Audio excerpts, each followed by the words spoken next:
right, good morning, everyone. I'm going to call to order the May 4th meeting of Montgomery County Board of Commissioners. Note the presence of all three members and ask Ms. Pam Howard to lead us in the Pledge of Allegiance.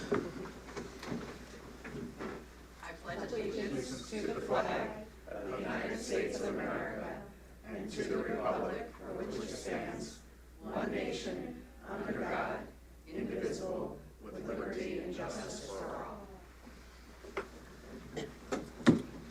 All right, good morning.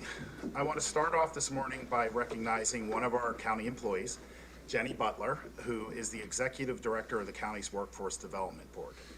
Today, Jenny will be receiving the Pennsylvania Workforce Development Association's Workforce Phoenix Award. The award recognizes a workforce development professional who demonstrates innovation and leadership, acts as a change maker, and provides excellent service to customers and colleagues. Jenny started her career in 1993 as a GED instructor and has held several roles and titles before eventually becoming the executive director. She leads with empathy, understanding, and passion while using innovation and creativity to design the best and most equitable systems to meet the needs of career seekers, employers, and her team. She recently secured an American Rescue Plan Act funding for Monco Works to help bridge the gap between low-wage workers seeking better opportunities and employers looking to fill skills gaps. In collaboration with the Montgomery County Intermediate Unit, she also developed a paid summer internship program for rising seniors and college students. Jenny does too many other things to mention here, but we are proud of them all and want to send her our sincere congratulations. So congratulations, Jenny. Next, I'd like to highlight a treasure that we have right here in Norristown. Montgomery County is lucky to have parts of a 700,000-piece private collection of African-American artifacts, the Charles L. Blockson exhibit. It is one of the largest collections in the country. Mr. Blockson is 90 years old and a Norristown native. He has dedicated his life to being a collector, historian, and scholar. His passion for collecting and preserving was fueled by an elementary school teacher who told him that Black people have no history. His collection says otherwise and features rare books, letters, photographs, and artifacts. Last week, our county employees had an opportunity to tour this incredible exhibit. I want to thank the Elmwood Park Zoo and the Center Theater in Norristown for all the work they have done to create a space for Mr. Blockson's work here in his home county of Montgomery, and for allowing our employees to tour this great collection. And for more information about the exhibit, I encourage our residents to visit www.thecentertheater.com. For the third year in a row, the county will be celebrating June 19th, as an employee holiday. Part of the celebration includes our Art and Prose of Freedom contest. Students in all Montgomery County public, private, parochial, or if you're homeschooled, will be able to submit an original short essay, poem, or artwork that embodies this year's theme of unity and community. The deadline for students to submit their work is May 19th, 2023. All Juneteenth information, including county and community events and the contest, can be found at www.montcopa.org/Juneteenth. The site's being updated regularly with events, so I encourage everyone to check back frequently. I'd like to acknowledge that today is the National Day of Prayer. On this day, millions of Americans will be praying across the country.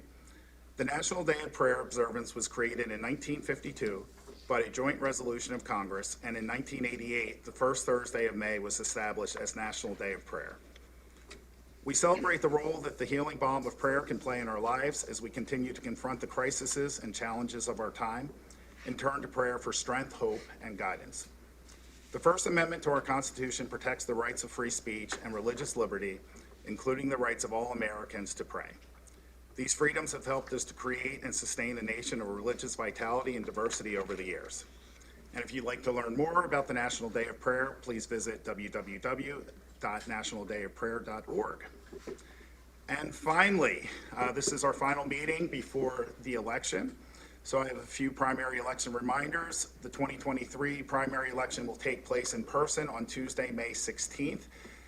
The deadline to register to vote or change your registration has passed.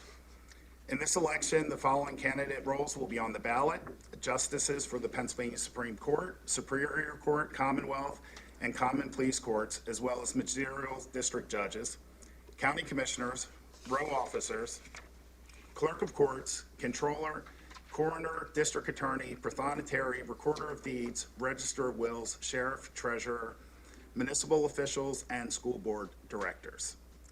Voters have three options to cast their ballot: absentee ballot, mail-in ballot, or in person. Residents voting by absentee or mail-in ballot will need to apply again in 2023 for the primary or general elections, even if you have previously voted by absentee or mail-in ballot. The deadline to request a mail-in or absentee ballot for this election is this coming Tuesday, May 9th, 2023. You can visit the Voter Services website, www.montgomery.org/vote-by-mail, to apply online, download and print an application to mail it to Voter Services, or make a request to have an application mailed to your home. Polling locations have been finalized and are posted on the Voter Services website. Please be sure to check your polling location before going to vote.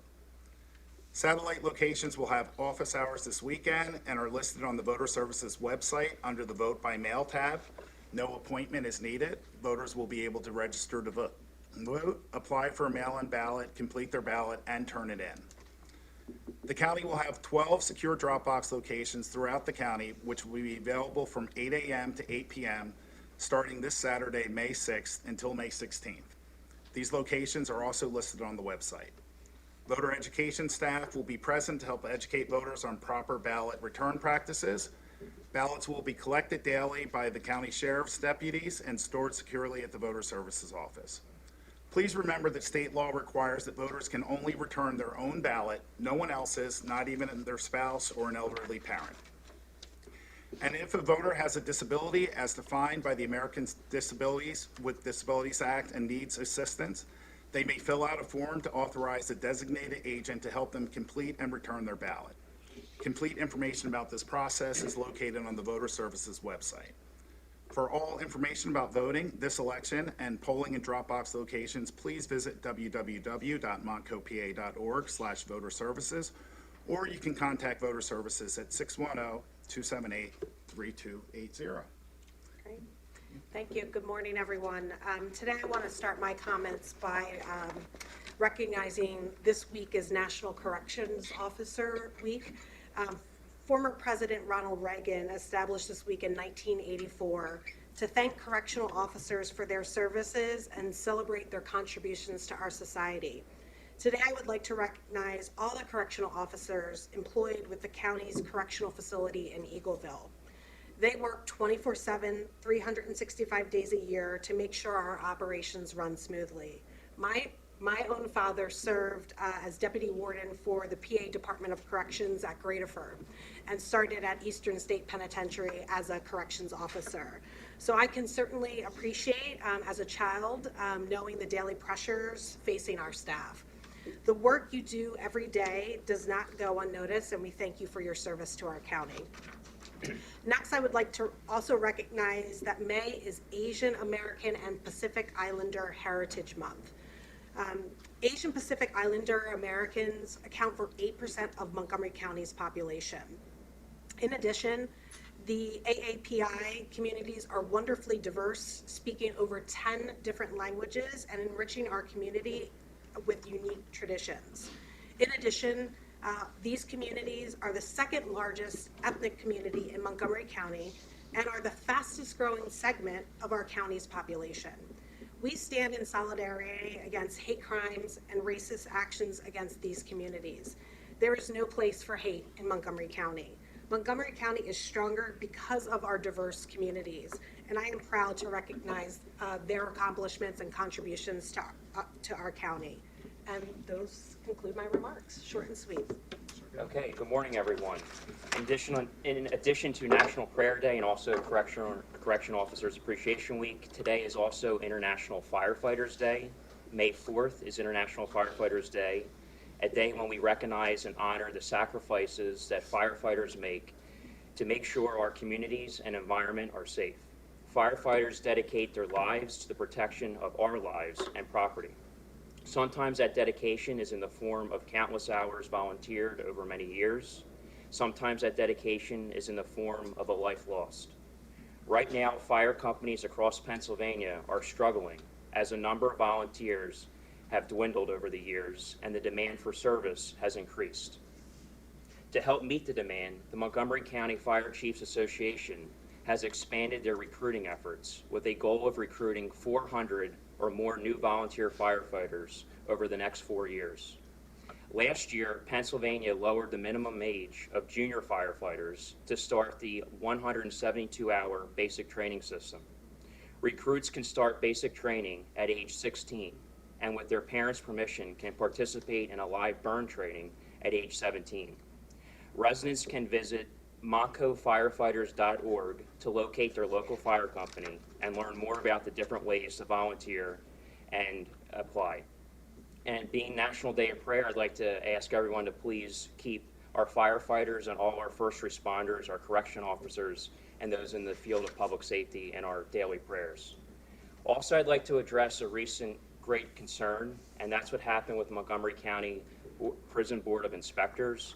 In recent news, there's been a lot of coverage in recent days that a member of the prison board was arrested, and this was an appointee that I opposed last June in 2022. I opposed this appointment because the individual was convicted of first-degree murder and served 32 years in state prison, and I didn't feel like that was a good credential to have on our Montgomery County Prison Board of Inspectors.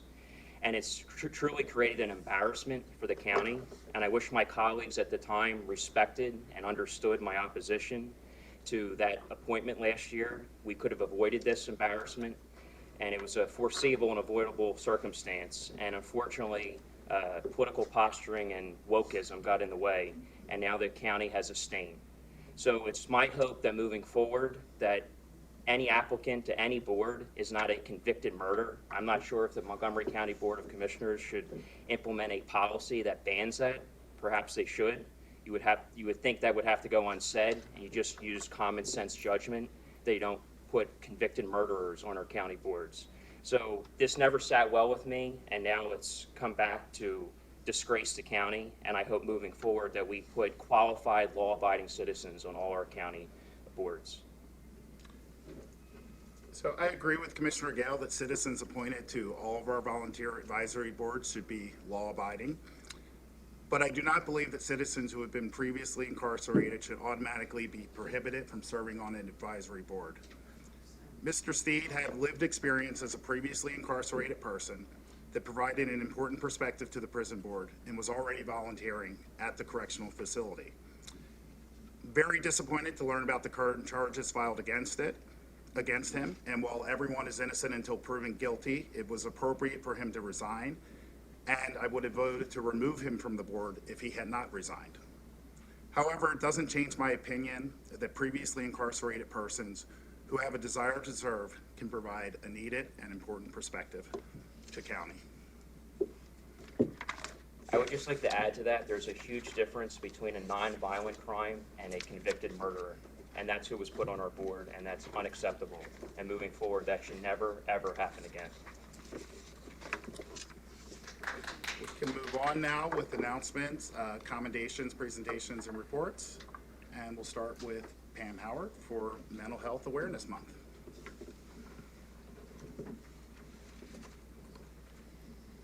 All right, good morning, Commissioners. Good morning, everyone. I'm excited to be here with Abby Grasso from our Montgomery County chapter of the National Alliance for Mental Illness to honor Mental Health Awareness Month. This month is a time to build knowledge about mental health challenges and the importance of reaching out for help. But it's also something that I like to think about is creating awareness of the prevalence and the impact of trauma. For many people, almost 60% of people in general experience a significant trauma in their lifetime. And also something to think that I like to do this month is for that reason, because of that prevalence, is to not only talk about mental health challenges, but also to shine a light on the importance of mental wellness. I'm glad we were honoring had mentioned something about fire safety, because I was thinking about how in October, that's the time it's Fire Safety Awareness Month, and October is the time of year when we check in on our smoke alarm batteries. We could think about Mental Health Awareness Month as a time when we check in on our emotional and mental wellness batteries. Some people like to say it's time to do a checkup from the neck up, and I like that because it's catchy. But I also like to remember the connection, the mind-body connection, the connection of our physical health to our mental health and our mental health to our physical health. And I think it's nice because the things that we do to promote our physical health can also be things that we do to promote our mental wellness. So things like getting good sleep and moving your body, and exercise, getting out into green spaces is so important. At the last meeting, I was excited to hear when our colleagues from the Office of Public Health reported that 96% of individuals who responded to a survey about our trails here in Montgomery County said that being out on those trails boosted their mental wellness. At this time of year, I like to challenge people to stock up on their mental wellness toolbox. The pandemic really taught us the importance of having strong coping mechanisms when we experience life stressors. The Surgeon General was speaking recently about isolation and loneliness. There was an article in the Times Herald yesterday, if people saw that, and encouraging us to make those social connections, to get off social media, to forget about Netflix for a while, and get out, get connected to our churches and our communities, and be out in public with other people. Something that I've been encouraging people to think about at this time of year is to do some exploration of a resource that many of us have available to us, and that is employee assistance programs. Most large companies in the United States offer an employee assistance program, and only 9% of employees take advantage of that resource. It's during this time when we're learning more about the there's increasing needs about mental illness, and more people are reaching out for help. The resources out there are stretched tighter. And this is a resource that can help bridge a gap from when you need help until you can get into treatment. So I'd like to encourage people during a time when they don't need that help to learn about what your company or what your organization might offer to you as an employee. And also, a lot of companies offer those to the people's families as well. So it's time to just explore what you might have available to you that you could use throughout the course of this upcoming year. This month is also a time for advocacy. It's a time to raise awareness about increasing mental health needs that are building in our community. The biggest challenge for the work that we have here, that we do in our county, is to have enough resources to meet that rising need. I'm very grateful for the leadership and the staff at our community behavioral health centers, our residential programs, our other community providers. They work so hard to support our residents, but it's becoming more and more difficult. I wish that I was standing here this year to say something different than what I said last year. But while the discussion is going on in the news and all around us, the dollars that were allocated from our state to provide services here in Montgomery County have not had a cost of living increase since 2008. That's 15 years. Using an inflation calculator, that equates to about a 41% gap in funding. Those dollars are spent on the things that insurance does not cover. And the biggest part of what they're spent on here in Montgomery County is residential and housing services and supports for people who have the most complex needs. And after that, the biggest area that we spend those dollars on is crisis. Most people don't realize that private insurance in Pennsylvania does not cover crisis services as they exist. And if a family in Montgomery County are covered by one of the parents' private insurances, if they needed some crisis help tonight and we mobilized the mobile crisis team to go to their home, that intervention would be paid for out of the county mental health dollars, even though that family was insured. And this week is Children's Mental Health Awareness Week, and another area around which it's so important to continue to create awareness about the mental health of our kids. One of the greatest sources of information that we have about children's mental health is from children themselves. The Pennsylvania Youth Study continues to report that students in our schools are struggling. I am so pleased that last year we were able to access, through the Montgomery County Recovery Office, a $5 million American Recovery Plan Act, or ARPA, grant that we used to provide non-competitive grants to schools so that they could better address behavioral health needs of their students, and they could really work to support kids to not need higher levels of care nor need out-of-school placements.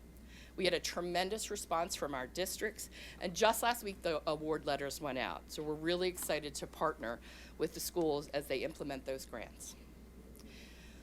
While I do like to stress this month the importance of self-care and wellness, I want everyone to know that in Montgomery County, we find it really important to have one number to call, well, at least that's what we used to say, to have one number available so that if you were worried about someone or worried about yourself, that I like to say to people, when in doubt, reach out. We used to say one number to call. That number is our mobile crisis 24/7 number, 855-634-4673. I'm going to say it again, 855-634-4673. They're available, like I said, 24/7. But last year, across the United States, there was one number that was implemented, and that's 988. It's a little easier to remember than that other number. We're really lucky here in Montgomery County that we have a local 988 crisis lifeline provider, and that's Montgomery County Emergency Services. So the calls here in Montgomery County are answered locally, and we can get you connected. We can get you connected to the mobile crisis team. But the other thing I think to remember too is people may be vacationing this summer, and it's just nice to know that if you were at the shore or you were out west at the Grand Canyon and you needed help, that you could call that 988 number because it's a national number. So getting back to that advocacy thing, I want to introduce Abby Grasso, one of the most passionate advocates that we have here in Montgomery County, and I want to thank everybody for their time. Abby. Good morning. Commissioners, good morning, county staff, and my fellow Montgomery County residents. I love coming here in May to talk about mental health, and again, we are grateful for the opportunity. As Pam shared, my name is Abby Grasso, and I have the privilege of overseeing NAMI, the National Alliance on Mental Illness, in Montgomery County, our local affiliate. We work to support people impacted, whether it's individuals challenged themselves or family members by mental health challenges or severe mental health illness, so that they can live their best life with support, education, advocacy while we build awareness in the community. While I'm passionate about advocacy, I also like to celebrate things. And this month, we celebrate 74 years of mental health awareness. Since 1949, communities have come together to acknowledge not only the importance of mental wellness, but also the challenges that some face and how we can collectively come together to improve the services that individuals seek to find help. May is the time that we highlight the strides that have been made to promote mental health and increase our public awareness of resources, some of which Pam shared with us, and how those resources can benefit us. Most importantly, Mental Health Awareness Month is a time for us to advocate so that our system gets stronger. We in Montgomery County are lucky. I have the really kind of pleasure of knowing affiliates across the United States involved with NAMI, and some of them don't have crisis. Some of them don't have psychiatrists in their community. So when we talk about our mental health system, we still need more here, but we acknowledge that other communities need a start. And ways for us to get involved in mental health awareness are plentiful, and people can get involved in as little or as much as they're comfortable with. On Saturday, May 6th at Temple Ambler, NAMI has their biggest awareness event for mental health of the year, NAMI Walks. You can drive by the courthouse and see a beautiful green illumination.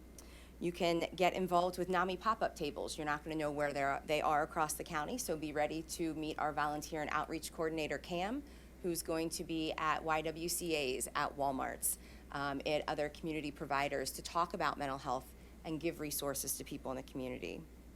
We have a stigma-free campaign with Abington Jefferson Health that you can come and sign up to be stigma-free for mental health on May 11th.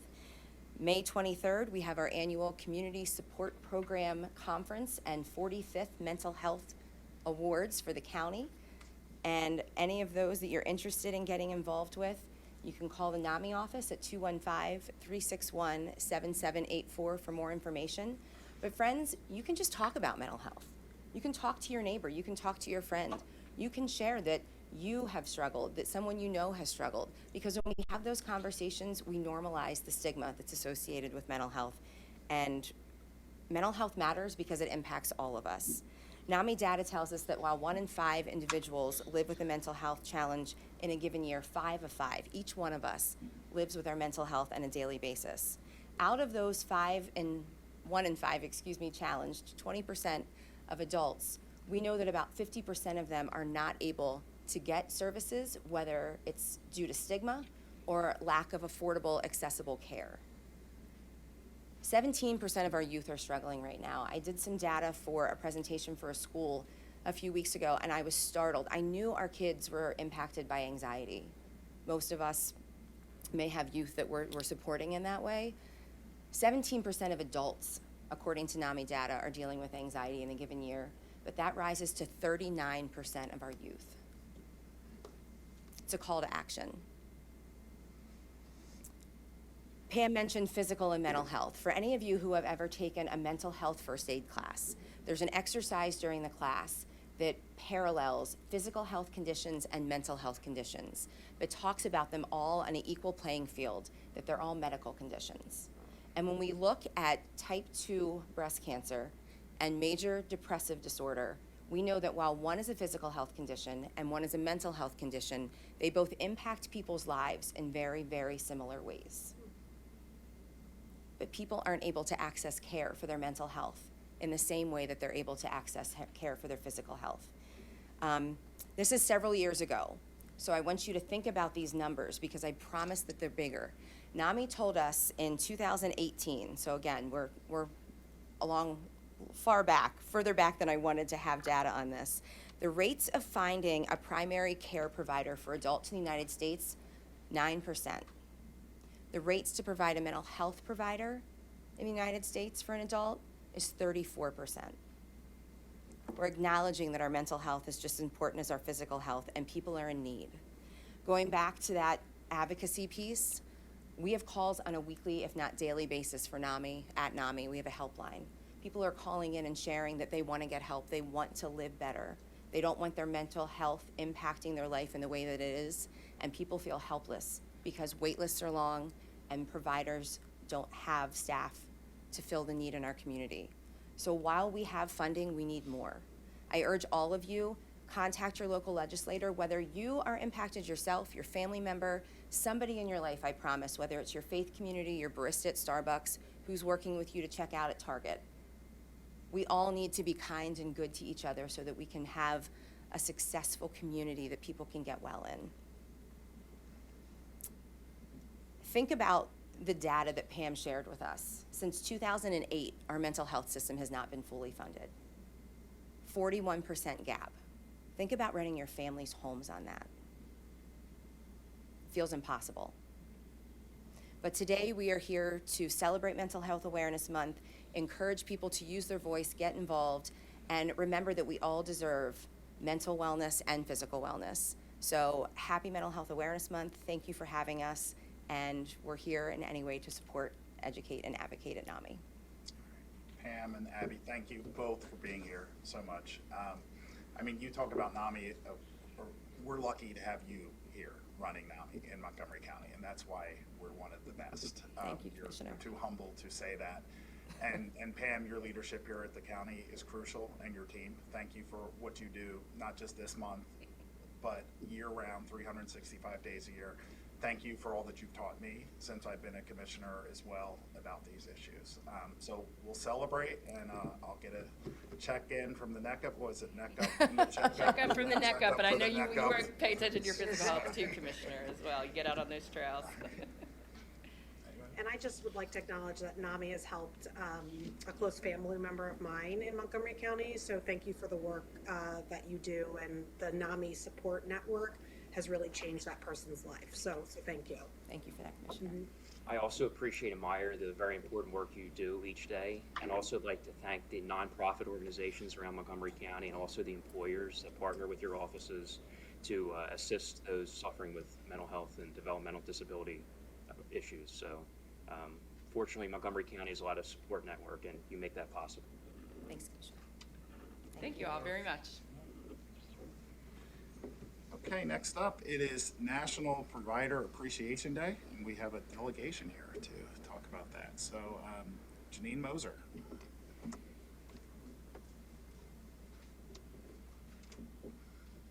Good morning, commissioners, colleagues, and guests.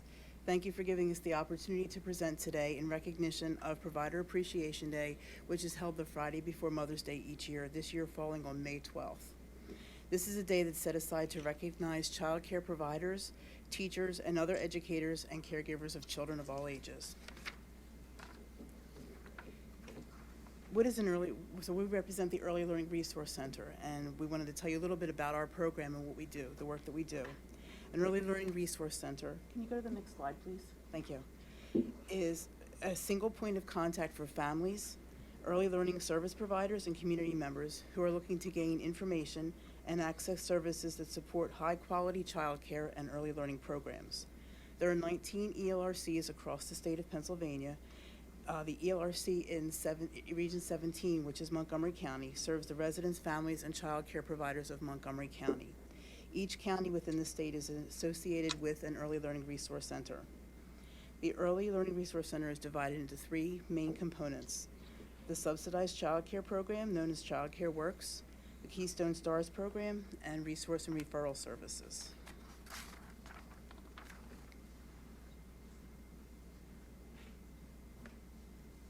Next slide, please. So ELRC 17 administers the Child Care Works program, which is the subsidized child care program.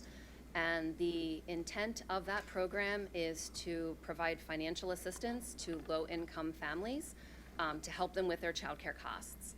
So at ELRC 17, we process applications, we explain state regulations and policies to help eligible families stay eligible. We refer families using our resource and referral unit that addresses a family's need for locating childcare that meets their needs, as well as other unmet needs that the family may be experiencing. And we also refer families to our Keystone Stars quality coaches to help families understand best business practices that occur in quality childcare centers. We collaborate closely with other county offices and social service agencies, all in an effort to support families. Next slide, please. So in June of 2020, we were serving 2,828 families. We did see a drop in those numbers, specifically related to the COVID-19 pandemic. In January of 2021, we were serving 2,145 families. Slowly but surely, those numbers are creeping back up to pre-pandemic levels. And at this time, we are serving approximately 2,500 families throughout the county. And with that subsidized childcare service, we make payment to approximately 566 childcare programs on a monthly basis. Next slide, please. Keystone Stars is a quality rating scale that promotes continuous quality improvement in early learning programs and school-age programs. Through a Keystone Stars designation, parents are informed that their children are safe in a respectful environment in which they are learning new things every day to support their current and future successes in school and in life. A Keystone Stars quality coach can help childcare providers improve quality based on a rating from 1 to 4. We process grants for early childhood programs. We coach early childhood education professionals on best practices. We provide professional development to early learning programs. We serve as a point of contact to childcare programs for sharing special announcements from OCDA, or the Office of Child Development and Early Learning. And we provide resources and connect programs seeking information. Next slide, please.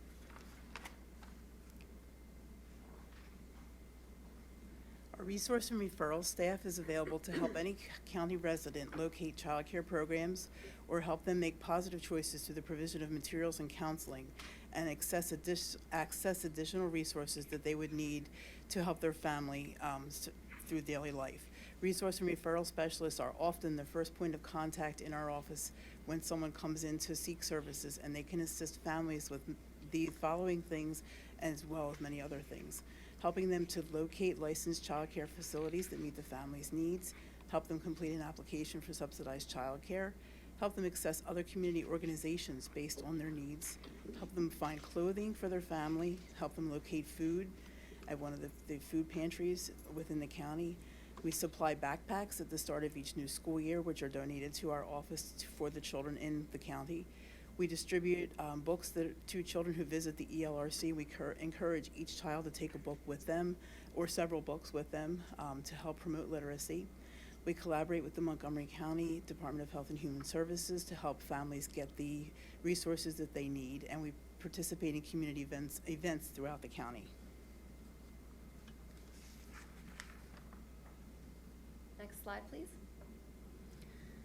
So at ELRC 17, we also host 2 large collaborative meetings, one of which is the Local Leadership Council.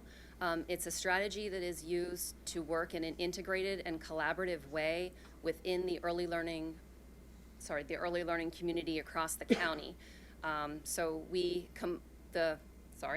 Local Leadership Council is composed with a diverse group of community stakeholders, and we really work hard to assemble and strengthen strong, clear leadership across the county by engaging several community stakeholders in the early learning agenda. Next slide, please. The second large group is the Health and Safety Regional Task Force. This was created to gather professionals in a regional collaborative effort. The task force provides coordinated, consistent health and safety related supports to early childhood education providers. The task force is composed of ELRC quality coaches, Montgomery County Office of Public Health representatives, early intervention and early intervention technical assistant coaches, Octal's Bureau of Certification representatives, and members of the infant and early childhood mental health consultants. The ELRC created the task force, informed by an assessment of the needs of child care providers in our region. The individual expertise and strengths of each task force member guides the work and the allocation of effort. Now more than ever, we need to work together to ensure that the health and safety is at the forefront of early childhood education. Next slide, please. So currently, there are 415 licensed early learning programs in Montgomery County, which includes child care centers, family child care homes, and group child care homes that are licensed by Octal's Bureau of Certification. Within these early learning programs, there's approximately 5,100 teachers, assistant teachers, and aides that work within the licensed child care programs. There are currently 54 relative providers who care for child care works eligible children in their homes. The relative providers and children are related to one another. Next slide, please. And then this is just a pie chart of Keystone Stars programs. Currently, there are 244 Star 1 programs, 48 Star 2 programs, 22 Star 3 programs, and 101 Star 4 programs.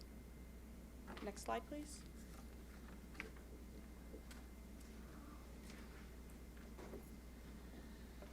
Good morning, commissioners, colleagues, and community partners. I'm Linda Oworski. I'm the director of the Montgomery County Court Child Care Program, which just celebrated its 26th birthday in the month of March.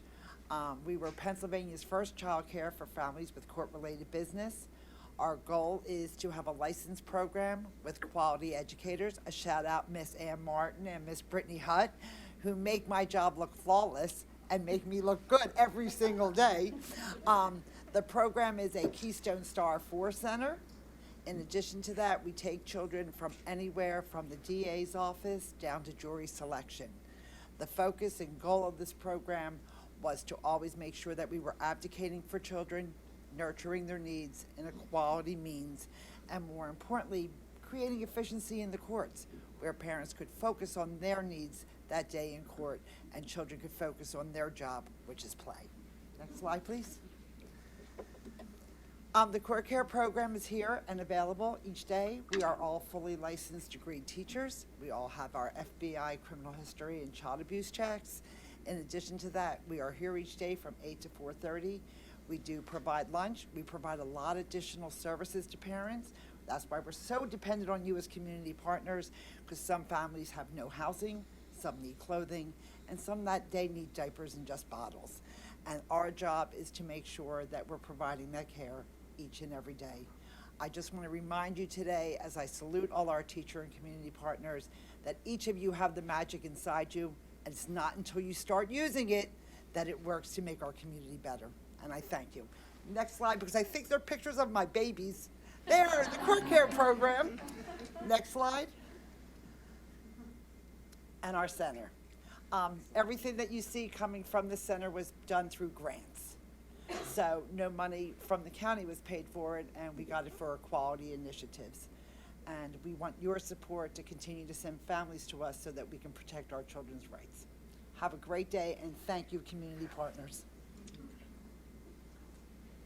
I just wanted to take a minute to introduce the ELR staff and the child care providers who've joined us today. You've met myself, Janine Moser, our Assistant Director, Julie Kleingunther, Maggie Johnson, who's our Keystone Stars Coordinator, Elizabeth Black, who is our Financial Budget Manager and partner with the HHS Finance and Administration Office, Mark Halsell, who's one of our Child Care Eligibility Coordinators, Teresa Paludi, who is our Technical Assistance Professional Development Coordinator, Designator, and Quality Coach. You met Linda Worski from Court Care, and we have two of our child care program providers who are with us today, Virginia Bueno, from the Director of St. Francis Early Learning Center, and Janine Booth, Director of Calvary Baptist Children's Learning Center, both located here in Norristown. Thank you for the opportunity to speak to you today. Thank you all for being here. I have one question. How is staffing at our child care centers? I know that had been an issue coming out of the pandemic, but how It are... was actually an issue prior to the pandemic and remains to be an issue at this time.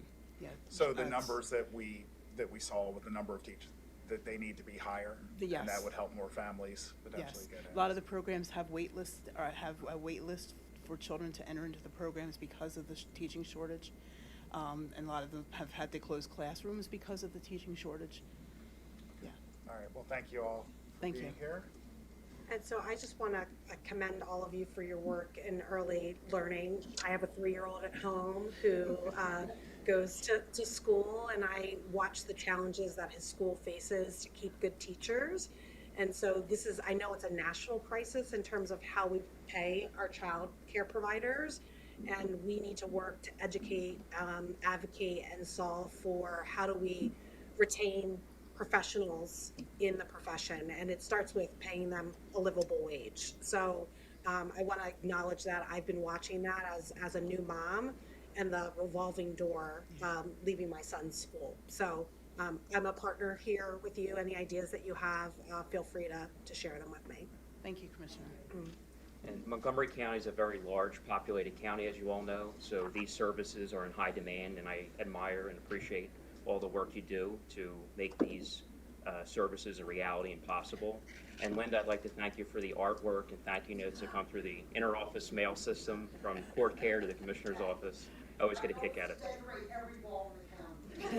I like it. A lot of artwork happening down there. But thank you all. Thank you, Commissioner. Thank you all. All right, we will now move on to public comments on matters appearing on the agenda. We'll start with public comment in the room on matters appearing on the agenda. Our first person that we have is Jenny Weimer-Schneider. Is it? Okay. Pauline Braccio from Talminster.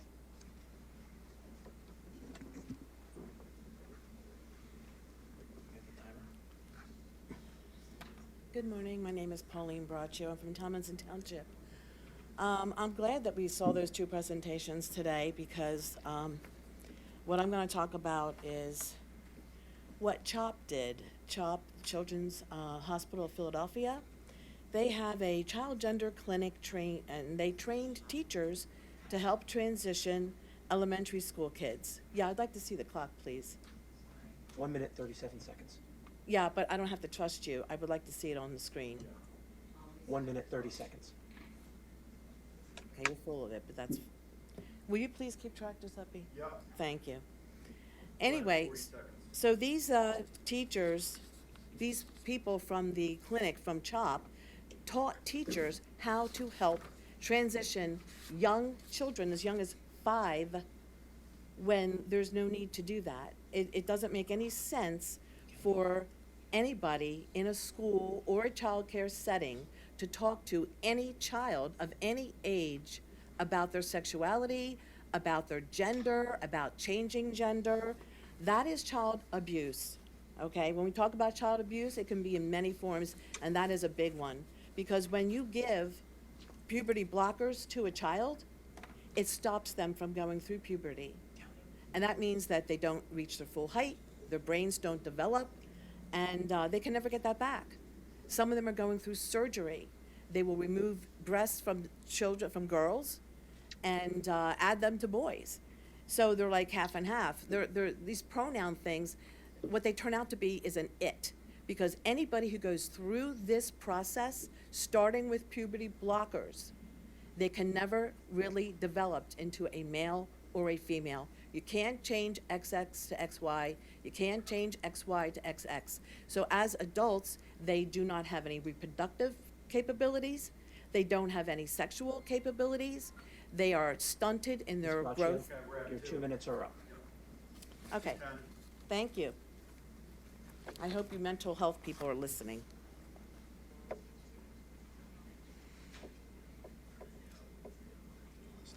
Okay, next we have David Morgan.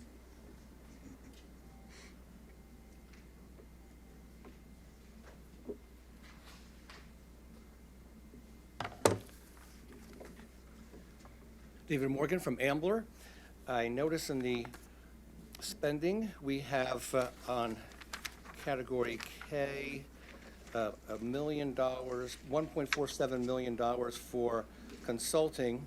And I hope that all the measures have been made to keep it a streamlined cost as low as possible, as well as the K3 about the Trail Junction at $82,000.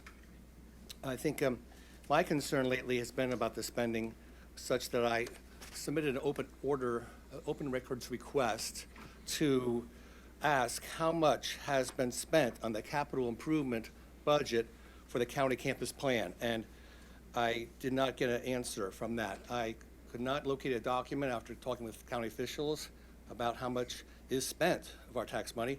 And I asked basic questions each year, and that was not able to be answered. So I have now drawn up here a list of the data based on the budgets, and assuming every penny is spent of each year's budget, we have 2020, 32 million, 2021, 51 million. Here in 2021, in a special meeting of August 19th, it's in the minutes, you can find that 232 million was spent in one meeting. So that means it went over that budget of 51 million by $181 million in that one meeting. If you add also the 2022 amount of 79 million and the 2023 amount of 112 million, I come up with 455 million spent on the county campus plan. Notice that red mark for that special meeting that happened when many of us were on vacation. Then if you look at the future for the budgets, you have that add 89 million in 2024, 69 million, 34 million, up to 2027. So we have 207 million additional to 455 million, resulting in this Mr. Morgan, your 2 project being minutes are up. $662 million. Mr. Morgan, your 2 minutes are up. Mr. Morgan, your 2 minutes are up. Please sit down.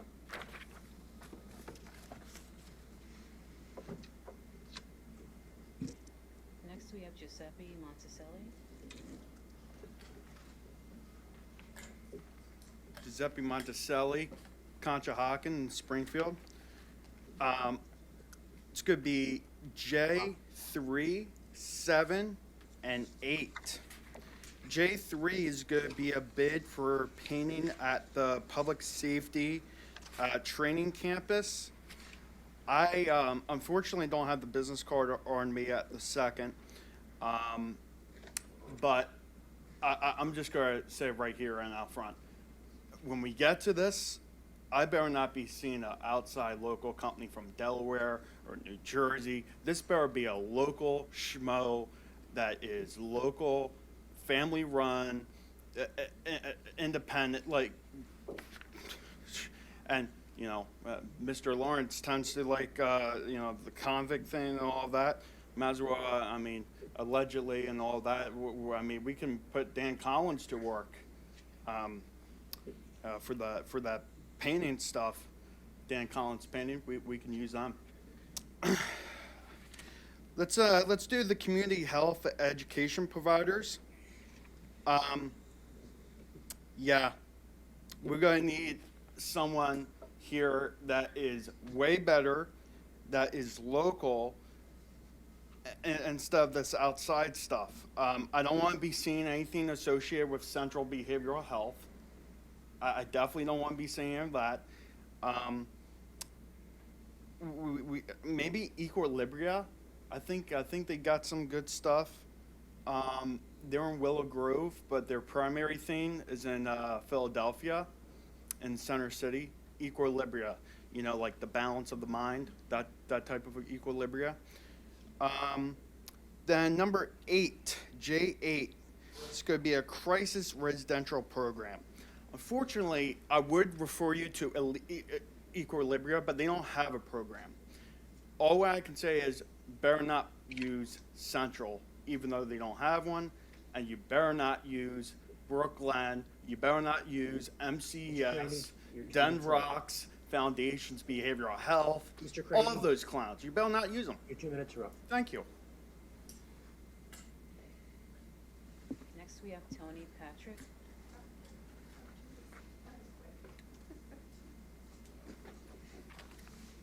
Tony Patrick, Upper Providence Township. And I was trying to find you guys on the agenda easily on the internet. It's not easily found. I printed out one page and left it at home. Your front cover that says, where your agenda was, and the only thing that was on the agenda was our the guidelines for us as residents here. So we have over 800,000 in our population here in Montgomery County, and this is all that shows up. It's pretty sad.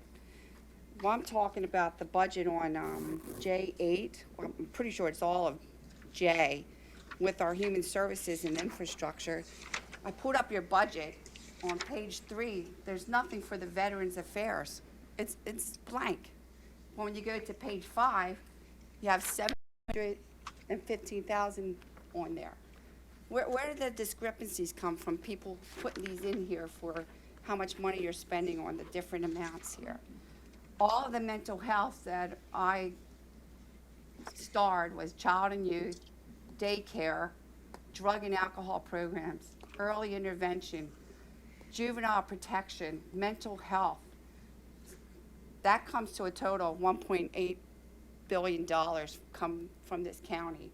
But on the senior citizens, they get half of what the children and youth get. They get 16 million. You guys checking out, is the veterans part of the mental health? Can someone review that to see how much you're giving to the veterans? And then who's going to be doing the flags this year on the cemeteries? And where the money budget, is that in the budget for the veterans? That's pretty sad. I don't see a veteran person here who is going to, help us put the flags out for them. And that's only June 11th or so. And with what I've seen lately with the school is sickening what's being taught to our 2 children. minutes are up. Yeah, stop it.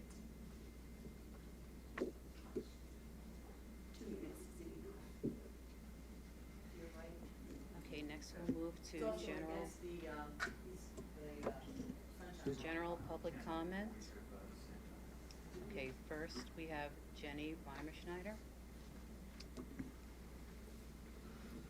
Hi, I'm Jenny Ryman-Schneider from Lower Providence Township.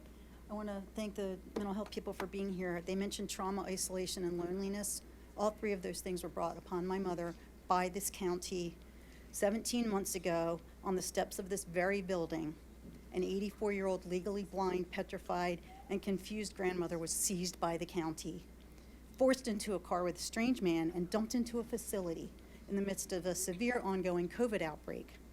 She was given no explanation as to why her life was abruptly destroyed and had no opportunity to return home for as much as a comb.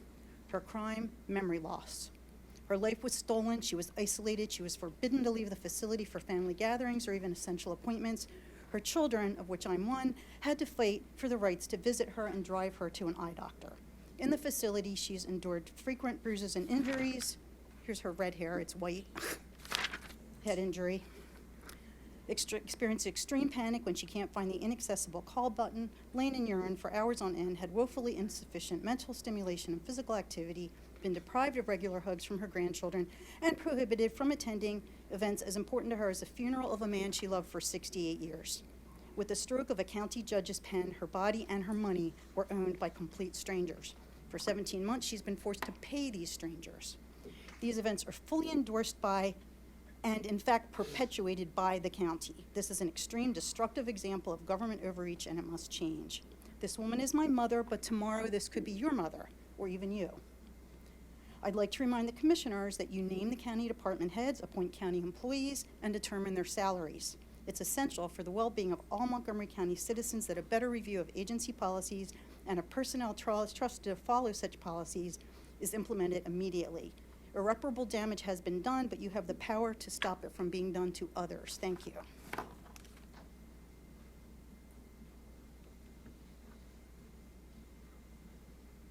Next, we have Pauline Braccio. Is this for general? Yes.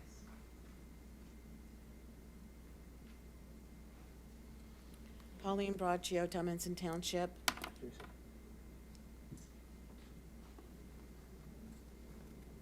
Anyway, at CHOP, their gender clinic, they have a gender clinic for children, for God's sake. Please understand that this is totally ridiculous. They actually prescribe puberty blockers and for children as young as 8. These must be issues or items related before the commissioners may be. They are. You wait. Do not remove my seconds.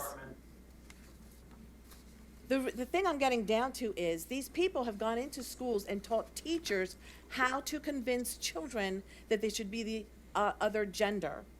This and the trainings designed for mental health providers taught that someone's transgender status is confidential and should not be disclosed unless the individual gives permission to do so. That means these children are told, don't tell your parents what we're doing. Don't tell your parents what we're talking about. Children have been given puberty blockers against their parents' wishes because the parents don't even know that it's happening. You have 30 seconds and you have yet to tie this into any county business. Please tie this into county business. Okay, the school districts are in the county, and it's happening in the school county districts. commissioners do not We have talked any about control masks over in it. February, so therefore this is We've had this also. conversation many times. If you have issues with the school districts, you may bring Yes, them and to the I've done local that, and it school gets us boards. nowhere. They tell us to go to the county, so here I am at the county. Ms. Braccio. Stop You do not have interrupting comments me. Ms. Braccio, if you do not have comments that are related to issues or items before They the are commissioners- related to issues of the county because the schools are It in is the not county. a These are support the children county. who are residents in the county. Ms. Braccio? Jamila, I understand you have a young child. All of you except for Joe have children. Do you want strangers, teachers are strangers to your children, do you want them telling your children that they should be the opposite gender? Do you want your children to become a non-human being as an adult? Braccio, you've been asked numerous times. Please keep your comments. Something limited has to be issues done or about items this. You before need to the talk to the commissioners. school boards. You need to talk to the superintendents. You're 2 You have to minutes do out. your job. And of course, he's going to go for a Mr. convict. Braccio, Even though he please was sit never down. I want convicted, that he security is a next to you. felon. He's a rapist. And by the way, Ms. Mr. Braccio. Election, 2 minutes are up. Come on. the polls open at 7, not 8. Next, we have Hung Will.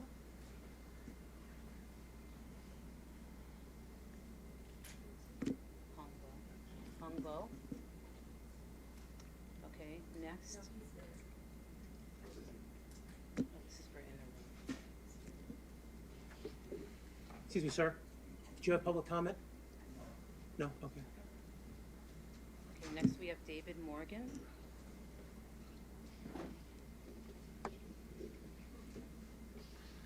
David from Ambler, Pennsylvania. I was out of state, but heard about the Montgomery Mama's presentation last meeting. It's really commendable that you're having that going on.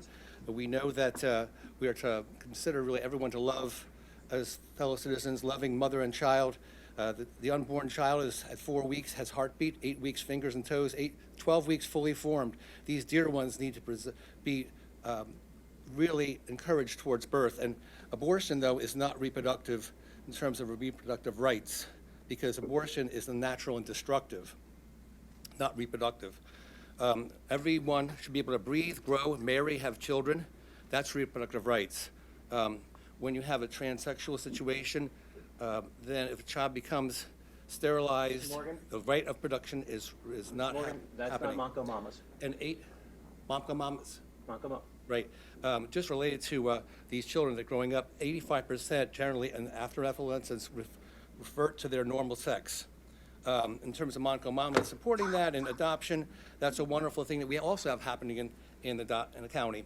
So also I think that the nature of the literature students read to help them be effective citizens from even the beginning when we had the child care, literature which is not excessively explicit, which I've heard talked about lately, but involving the parents, having friendship and positive results. I just saw an example of a Good Samaritan happening situation where someone didn't have bus money today.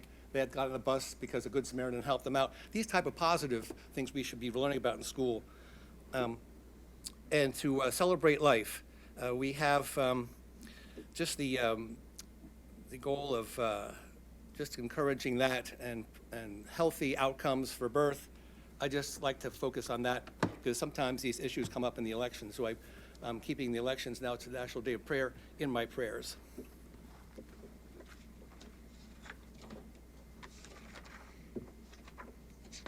Now we'll move to virtual public, general, and, I'm sorry, agenda and general public comment.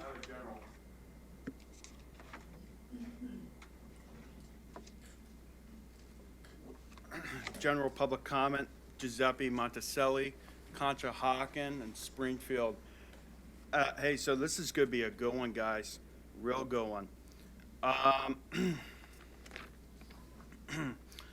was really hoping to see Mr. Nestor here today, because everyone may know Mr. Nestor is the chief public pretender, but he is also the chief mental health officer. Most people don't know, with a stroke of a pen, Mr. Nestor can lock you away at MCES on a word of a grudge of a police officer or a physician. Most people don't know that. So I was really hoping to see Mr. Nestor here today because maybe he had a couple of thoughts to share about MCES and NAMI, and he would have been fabulous to join with these two beautiful ladies up here with their amazing literature that they shared with us about NAMI. But unfortunately, I guess he couldn't attend this meeting, but it was nice to have him at last meeting. I want to talk about that prison board appointment real quick. I kind of was for that, of having a convict on the board. I will admit that last year. But if that was made aware that that was a murderer, I would have not been for that whatsoever. I think it's good to have convicts on the prison board, but not that whatsoever. Or rapists. Yeah, that is true, Ms. Braccio. North Penn School Board tells us to come here and tell you guys about that transgender stuff. See this? This is Carluccio and Megan.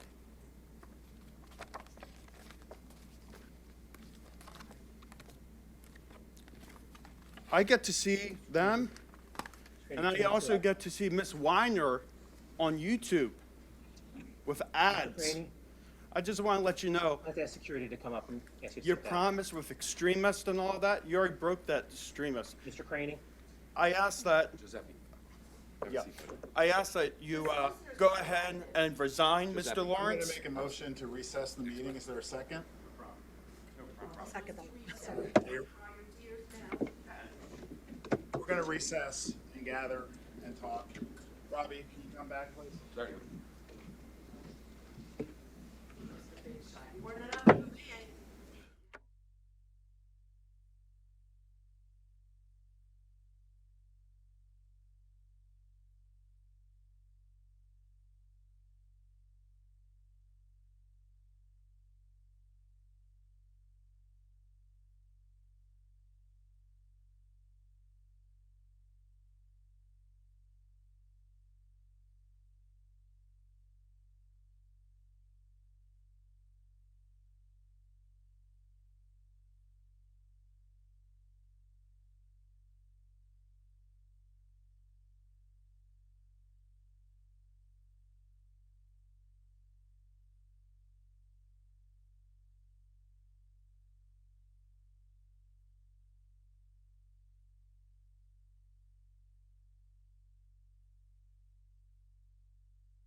public comment online?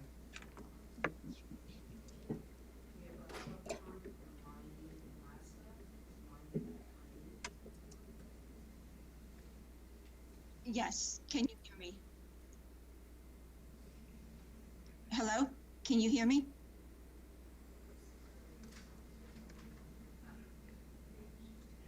We can hear you. Yes, okay, my name is Marlene Laska, Upper Providence Township. My husband and I don't have children. However, we do have many nieces and nephews, including grand and great-grand nieces and nephews. But as concerned adults, we must protect children from child abuse. Hopefully, May is Child Abuse Month, and as such, it's a perfect opportunity to address the general exposure of children to sex topics in our schools, and specifically gender transitioning of minors. We see the exposure of minor children to sex this is not an in issue general that comes as before abuse. the county commissioners. I'm sorry? This is not an issue that is. I'm sorry? This is not an issue that is properly raised before the county commissioners. It is not a matter that the commissioners can vote upon or have any say over. These are issues for the local school boards, and you may bring them before those bodies, but unfortunately, this is not an issue that is appropriate for this forum. If you'd like to make a comment on county matters, on issues related to business for the county commissioners, you may do so. So you're saying that there can be no ordinances coming from the county? Yes, the county has no power to regulate in that area. I'm sorry? The county has no power to regulate in that area. So there is no regulation of, no ordinance that can be produced by Montgomery County to prohibit sex change operations.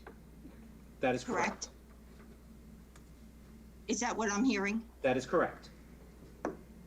Okay, thank you.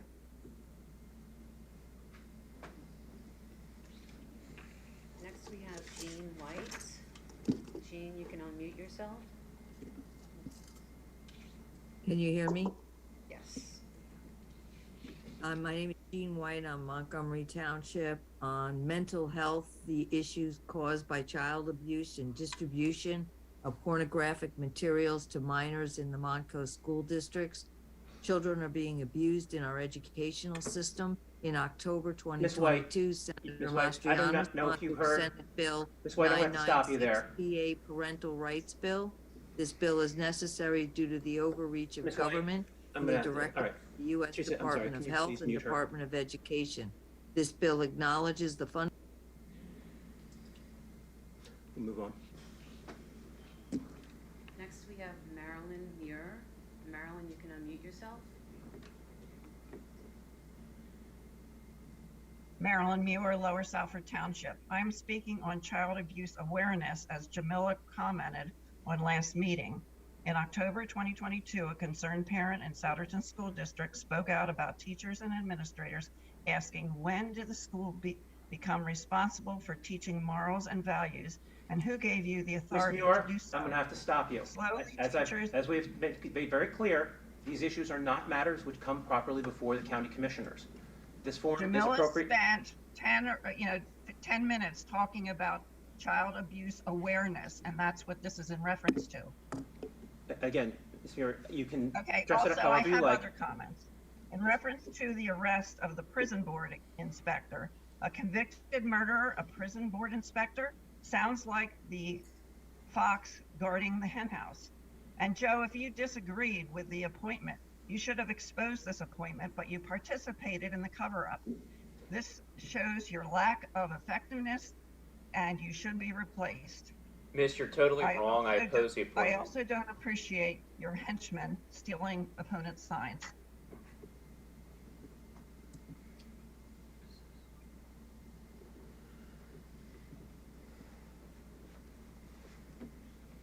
Next, we have Kurt Stein. Kurt, you can unmute yourself. Good morning, Kurt Stein, Upper Salford Township. First want to apologize to the commissioners for last month going over my 2 minutes, and I'll go shorter today so I can average out 2 minutes for these two speaking. So Last month, I was asking the commissioners if, about their $90,000 a year salary and how many hours a week they're putting in to earn that salary. Do we have an answer this week? Yeah. I hope you're doing more than 40 hours a week to earn that. It is quite evident that we need you in this county to do your jobs. In the past 10 years, the county budget has gone up $100 million. That is just not maintainable. The county taxes have gone up 21% in the last 3 years. All commissioners are held responsible to this, not just the majority. The minority is responsible for this as much as anyone else. There's a 12% salary hike next year. All the commissioners will be making over $100,000 a year. The minority commissioner says he's not taking the increase. I think the minority commissioner, if he gets elected, which I hope he doesn't even take a salary. And then we'll see how much he really wants to stand by what he says. If you are responsible for overseeing the county, how come so many county departments have a backlog of work? Why is this happening? I don't think there's proper oversight by the commissioners. Commissioner Gale voted no to the new courthouse and the spending. Yet last week or last month, there were amendments made to the spending in large amounts, and there was nothing said. I voted no. You voted no, you said nothing. We need to know what this is all about. We want to thank everybody. The commissioners, the majority commissioners, thank you for having do nothing. Minority Commissioner Gale. Next, we have Deb Spence. Deb, you can unmute yourself. Hi, can you hear me? Yes. Yes. Hello? Yes. Yes. We can hear you. Hi, good morning, everyone. I'd like to thank Jamila Winder, Commissioner Jamila Winder, Commissioner Ken Lawrence, for the love of Pottstown and all that you're doing to help us revitalize. I appreciate your leadership. I love what you're doing with the homelessness task force, and I love what you're doing to help stop the crime in our area. I appreciate you coming out here on a regular basis. I appreciate the support that you give us as small business owners. I appreciate the love you have for those on the margins of society. I love that you're investing more in mental health. I think that is really important. People shouldn't have to wait 2 years to get an appointment. I appreciate that there's funds going into that. I would like to ask if the Pottstown Borough is getting county funds. Could that be, could there be a Black person that works at the borough, right? There's no one there that's a person of color that works inside the borough.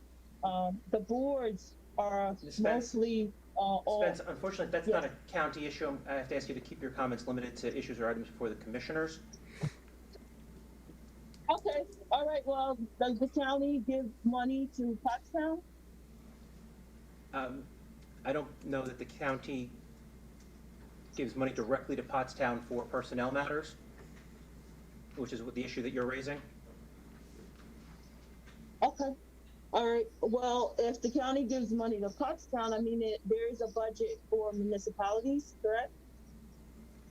There's a budget that may include projects in various municipalities. Okay. Well, do they have to, are there any standards and who's hired, the mixture of who's hired? Well, Ms. Spence, your 2 minutes are up, but somebody from the county would be happy to contact you to try to explain that situation to you. Okay, I appreciate that so much. Anyway, thank you. Thank you for your leadership and thank you for the love of Pottstown. Appreciate it. Next, we have Tara Halseal. Tara, you can unmute yourself.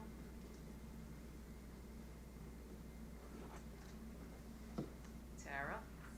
Yes, good morning. This is Tara Halseal from Lower Pottsgrove. Houseal. I would like to say good morning to you guys. Thank you for recognizing that it is the National Day of Prayer.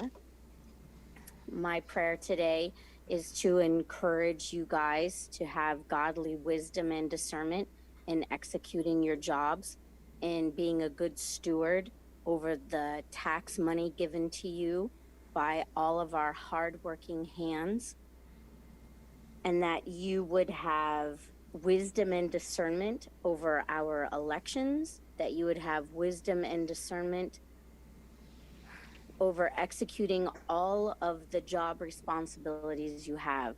Thank you very much for taking this on. I would like to tell you, thank you for having public comments. I was not able to attend last month. There was no parking for me. Disappointed in that. I would like to say thank you for all of my fellow Montgomery County citizens for attending in person and for being online. I would also like to harumph everyone's comments on protecting our children from the abuse given in schools, the lack of adulting from people in general. I should have written them down, but I want to say thank you to all of the people who went there physically to be present, to encourage you guys to be good stewards of our hard-earned money and being responsible for how you spend it and how you allocate it.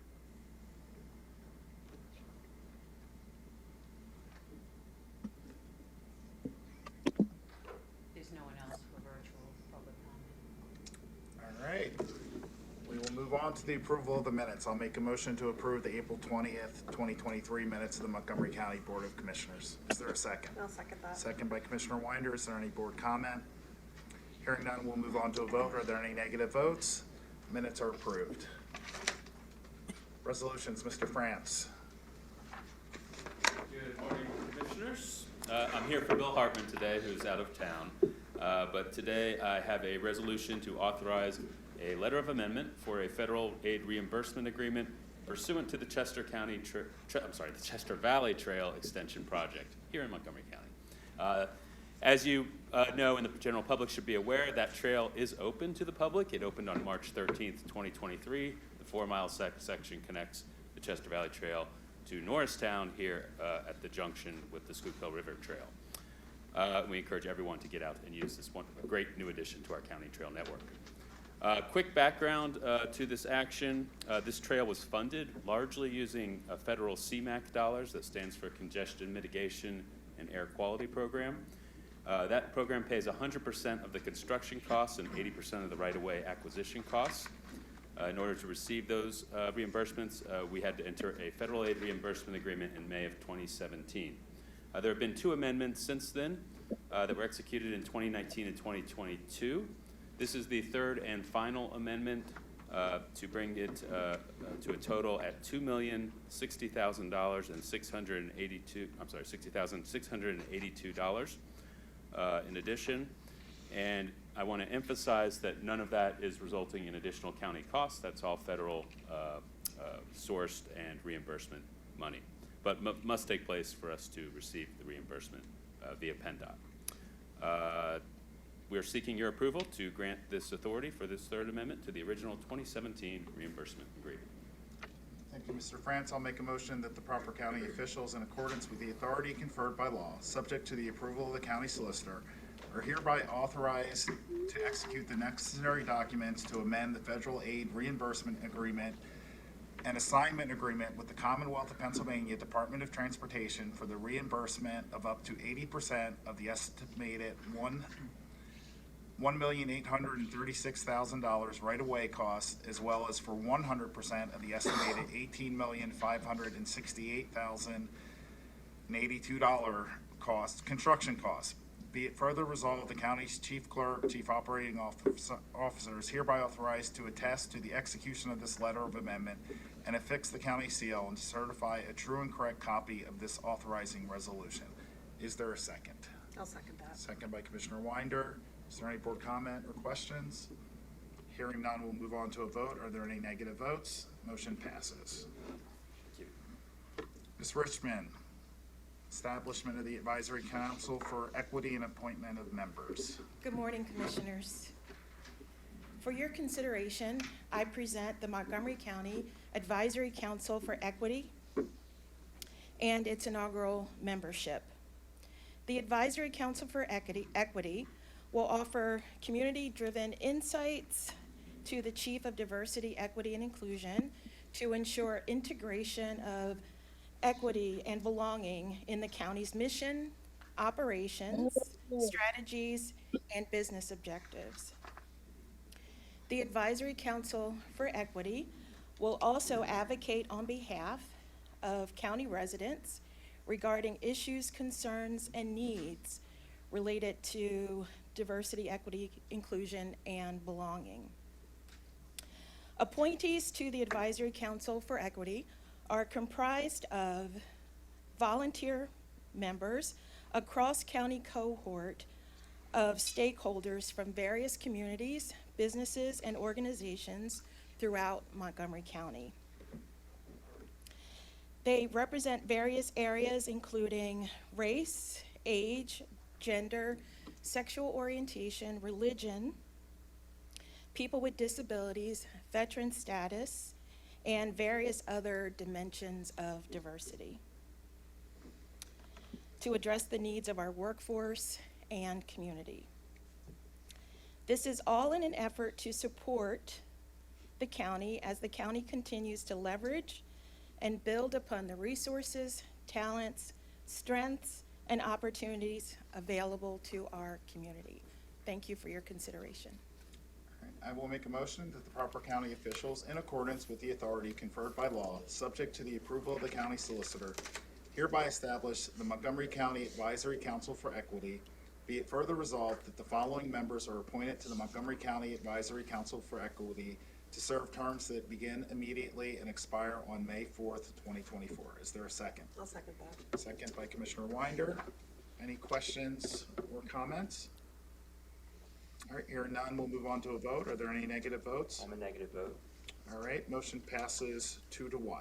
Thank you. Thank you.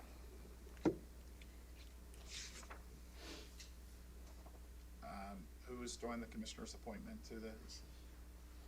I think these are just board appointments, so we can do the motions. I can just do the motion, okay. We have appointments to the Montgomery County Citizens Advisory Committee for the Office of Children and Youth. I will make a motion to appoint Adrian Kavanaugh and Mary Lou Dougherty to the Montgomery County Citizen Advisory Committee for the Office of Children and Youth for a term to begin immediately and to expire on May 4th, 2027, and to serve at the pleasure of the county commissioners and in accordance with the currently duly adopted bylaws. Is there a second? I'll second that. Second by Commissioner Winder. Any board comment? Hearing none, we'll move on to a vote. Are there any negative votes? Motion passes. And we have appointments and reappointments to the Montgomery County Industrial Development Authority. I'll make a motion to appoint Robert Tabus and to reappoint Elizabeth Moy, Jay Langford, Amanda Silverman, and Jason Salas to the Montgomery County Industrial Development Authority for terms to begin immediately and to expire on May 4th, 2028, and to serve at the pleasure of the county commissioners and in accordance with the currently duly adopted bylaws. Is there a second? I'll second that. Second by Commissioner Winder. Is there any board comment? Hearing none, we'll move on to a vote. Are there any negative votes? I'm a negative vote. Motion passes 2-1. We have an appointment to the Board of Managers of the Montgomery County Youth Center. I'll make a motion that Andrew Buckland be appointed to the Board of Managers of the Montgomery County Youth Center for a term that begins immediately and expires on May 4th, 2026, and to serve at the pleasure of the commissioners and in accordance with the current duly adopted bylaws. Is there a second? I'll second that. Second by Commissioner Winder. Is there any board comment? Hearing none, we'll move on to a vote. Are there any negative votes? Motion passes. We'll move on to our personnel list. Thank you. You should have in front of you the final copy of the Commissioner Department's personnel list. It is a 3-page document dated Wednesday, May 3rd, 2023, with a timestamp of 9 a.m. All positions have been reviewed and accounted for and are presented for consideration. I'll make a motion to approve the May 4th, 2023 personnel presentation as given by First Assistant Solicitor Maureen Calder and to authorize the proper county officials to execute the same. Is there a second? I'll second that. Second by Commissioner Winder. Any board comment? Hearing none, we'll move on to a vote. Are there any negative votes? Motion passes. Thank you.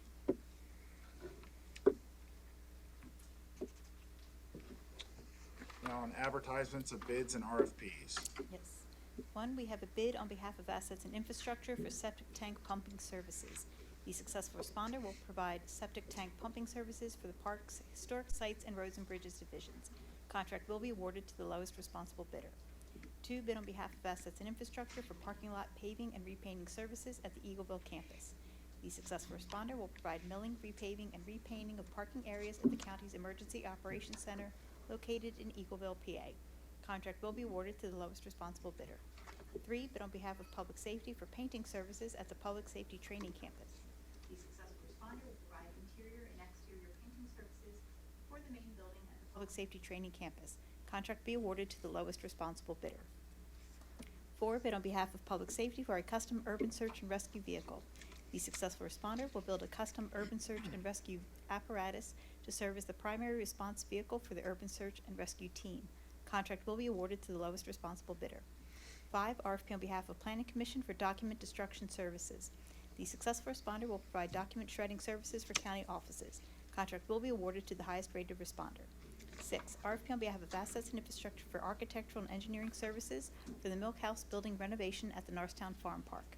The successful responder will provide Phase 2 architectural and engineering services for the renovations at the Milk House building. Contract will be awarded to the highest rated responder. 7, RFP on behalf of Health and Human Services for community health education providers. The successful responders will provide community health outreach and education in Montgomery County to address ongoing community health needs related to the prevention and control of communicable diseases such as COVID-19, influenza, and RSV. Contracts will be awarded to the highest rated responders. 8, RFP on behalf of Health and Human Services for a crisis residential program for adults. The successful responder will provide a short-term home-like residential environment to individuals experiencing a mental health crisis as a means to divert from inpatient care. Contracts will be awarded to the highest rated responders. All RFPs and bids are available on the county's purchasing website at montcopa.org/purchasing. I'll make a motion to approve the preceding request for the advertisement of RFPs and bids as described by the Deputy Chief Operating Officer Barbara O'Malley and to authorize the proper county officials to execute the same, subject to the approval of the county solicitor. Is there a second? I'll second that. Second by Commissioner Winder. Is there any board comment? Hearing none, we'll move on to a vote. Are there any negative votes? Motion passes. Contract awards. 1, contract award, Assets and Infrastructure, Roads and Bridges Consultant, McCormick Taylor Incorporated of Philadelphia, PA, $1,470,000. Contract provides for an engineering firm to assist the county in the management of the county's 131 bridges and 75 miles of roads. RFP 2304 was viewed by 37 providers with 3 responses received. Contract is awarded to the highest rated responder. Contract is for a period of 2 years with 3 optional annual renewal terms. 2, contract award, Communications Media Monitoring Software, Sician Incorporated of Chicago, Illinois, $26,100. Contract provides for public relations services to businesses offering social media monitoring and engagement and media database services. Contract is for a period of 2 years. 3, contract award, Planning Commission Engineering Services for the Trail Junction Center site, Think Green LLC of Glenside, PA, $82,629. Contract provides for landscape architectural and engineering services for the Trail Junction Center site, including upgrades to the exterior site surrounding the Trail Junction Center building, which will provide amenities and services for trail users and flexible community space. RFP 2315 was viewed by 35 providers with 7 responses received. Contract is awarded to the highest rated responder. 4, contract award, Public Safety, HVAC repairs at the Public Safety Weapons Training Facility, Chadwick Service Company of Bensalem, PA, $51,458. Contract provides for HVAC variable frequency drive replacements for the weapons training facility. Services are available through a PA CoStarz contract. 5, contract award, Public Safety audiovisual upgrade for Emergency Medical Services Division, Lera Corporation of Norristown, PA, $34,963.18. Contract provides for an upgrade to the Emergency Medical Services classroom audiovisual equipment at the Public Safety Training Campus. Services are available through a PA CoStarz contract. 6, contract award, Public Safety Employee Time Management Software, Informer Systems LLC of San Jose, California, $23,077.50. Contract provides for employee time management software for use by emergency communications. Software is proprietary. Contract term is for the period of May 1, 2023 to April 30, 2024. 7, contract award purchasing. Office supplies, Staples Contract and Commercial Incorporated of Framingham, Massachusetts, not to exceed $145,000. Contract provides for a limited list of office supplies available through an online ordering system for use by all county offices. Contract is available through a Sourcewell cooperative contract. Contract is valid for a 1-year period. 8, contract award rolling stock vehicle, assets and infrastructure, Whitmore Auto Group of Mountjoy, PA, $47,750. Contract provides for 2023 Chevrolet Silverado for parks, trails, and historic sites. Vehicle is available through a PA CoStars contract. 9, contract renewal finance, financial services, PFM Financial Advisors, LLC of Philadelphia, PA. Contract provides for public finance financial advisor services for the county. Contract also provides for assistance with all facets of debt issuance, financings, and restructuring of county's debt portfolio. This is the first of 3 optional annual renewal terms. 10, contract amendment, Information and Technology Solutions Consultant, Infor US of Alpharetta, Georgia, $15,954.25. The original contract provides for consultant services required to implement an integrated P-card system within the current Infor Cloud Suite financial system. Amendment provides for the addition of approval flow design services and required system redesign services for the Infor test system. 11, contract amendment, Assets and Infrastructure, Engineering Bridge number 177 in Norristown, RK&K of King of Prussia, PA, $20,220.80. Original contract provided for an engineering firm to perform the required engineering, environmental permitting, and construction consultation for the replacement of County Bridge 177, Sturgis Street over branch of Stony Creek in the borough of Norristown. Amendment provides for additional construction reviews as a result of completing construction in 1 phase and the 3 phases it was designed for, requiring additional shop drawings and plan revision, including addition of a pedestrian bridge added to the scope to maintain the pedestrian traffic along Sturgis Street. Amendment also provides for a time extension of the contract through December 31, 2023. There are also 5 contract renewals and 3 amendments for Health and Human Services. Providers and services are listed at the end of the agenda and the back of the room. I'll make a motion to approve the preceding awards of contract as described by the Deputy Chief Operating Officer, Barbara O'Malley, and to authorize the proper county officials to execute the same, subject to the approval of the county solicitor. Is there a second? I'll second that. Any board comment? Hearing none, we'll move on to a vote. Any negative votes? Motion passes.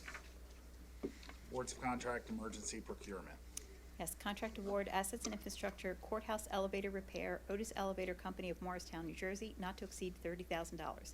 Contract provides for emergency repairs to an elevator in the courthouse, which primarily services the jury marshalling area.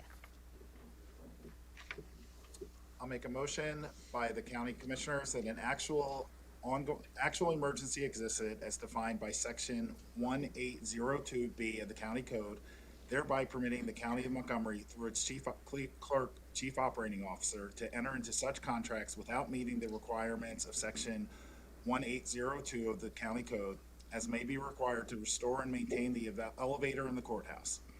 Be it further resolved that the proper county officials, in accordance with the authority conferred by law, subject to the approval of the county solicitor, are hereby authorized to enter into a contract with Otis Elevator Company of Morristown, New Jersey, to restore and maintain the elevator in the courthouse with a cost not to exceed cost of $30,000. Is there a second? I'll second that. Second by Commissioner Winder. Any board comment?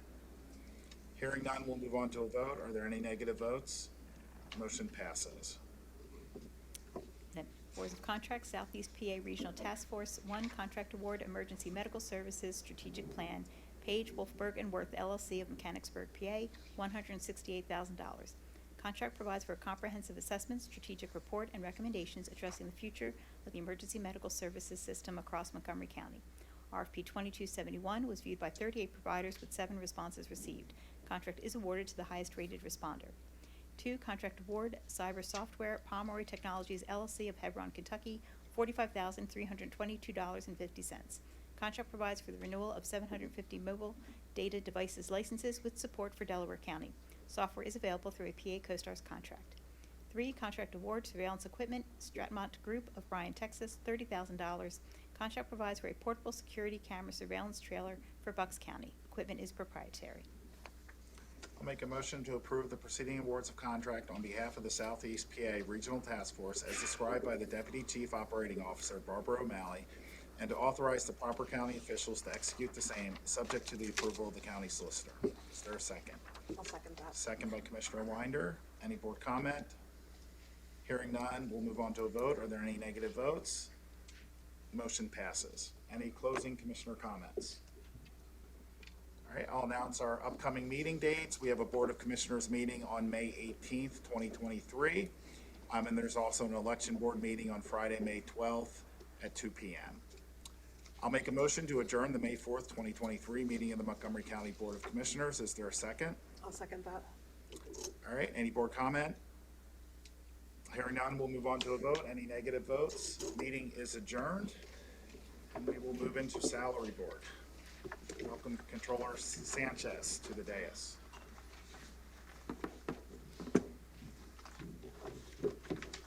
Do we have any public comment on salary board? All right. Good Ms. morning, Calder. members of Salary Board. You should have in front of you the final copy of the Salary Board list. It is a 3-page document dated Wednesday, May 3rd, 2023, with the timestamp of 9:00 a.m. All positions have been reviewed and accounted for and are presented for Salary Board consideration. I'll take a motion to approve the May 4th, 2023 salary board presentation as given by First Assistant Solicitor Maureen Calder and to authorize the proper county officials to execute the same. So moved. Moved by Controller Sanchez. Is there a second? I'll second that. Second by Commissioner Winder. Is there any board comment? Hearing none, we'll move on to a vote. Are there any negative votes? Motion passes. Is there a motion to adjourn the May 4th, 2023 meeting of the Montgomery County Salary Board? So moved. Moved by Controller Sanchez. Is there a second? I'll second that. Second by Commissioner Winder. Is there any board comment? Hearing none, we'll move on to a vote. Are there any negative votes? Meeting is adjourned.